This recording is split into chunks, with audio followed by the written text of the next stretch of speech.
Oy, swabe. Katipid si Papa.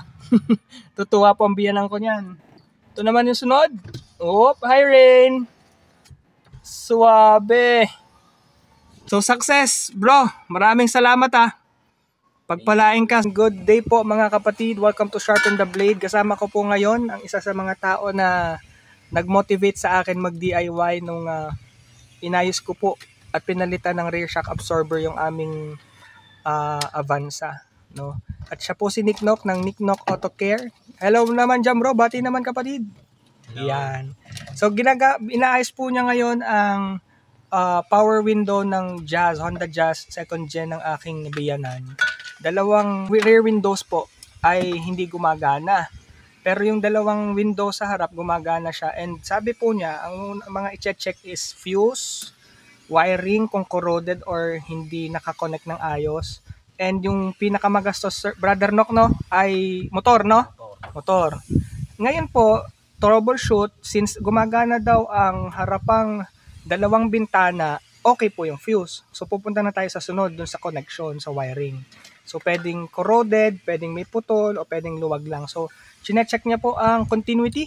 Tama ba, Brother Nock? Supply. Yung supply ng power or ng kuryente. Switch on yun po. I-try daw namin ibaba ngayon. Yan, nakapindot na bro. Bitaw. Bitaw. Pataas. Taas. Hilang. Motor yung problema. Nako. Yun na. Baka contact. O sana, contact lang. Kasi bro, may tumadaloy, no? Meron. Okay. Doon meron. Okay. So mga kapatid, may supply daw po. Okay yung connection natin. Yung linya natin. Okay ang fuse.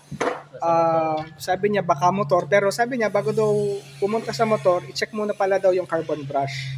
Kung manipis na or ubos na talaga, no? So kung manipis na, palitin na yung carbon brush. Hopefully yun lang.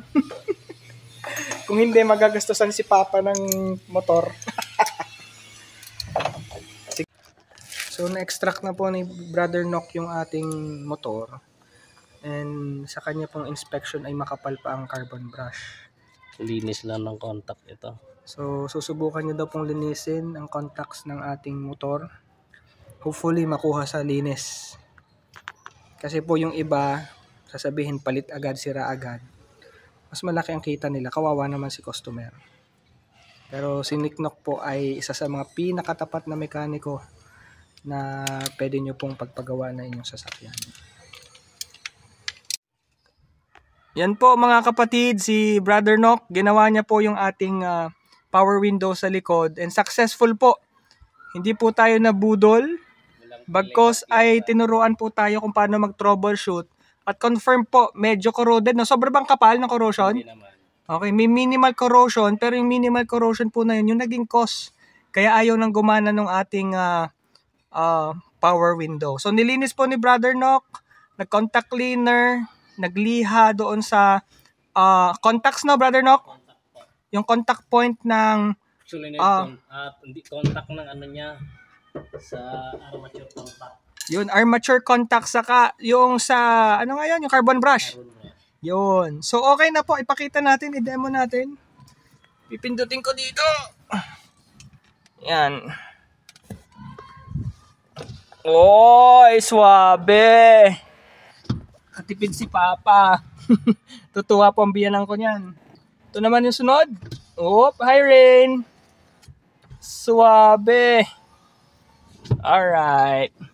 So success, bro. Maraming salamat Pagpalain ka. So kung gusto nyo po magpagawa ng sasakyan, highly recommended po. Hindi po kayo dadayain, lolokohin, tuturuan kayo at kayo ay makakatipid at magiging sulit po ang inyong ilalabas na budget para po sa inyong sasakyan. Si Nick Nock ng Nick Nock Auto Care.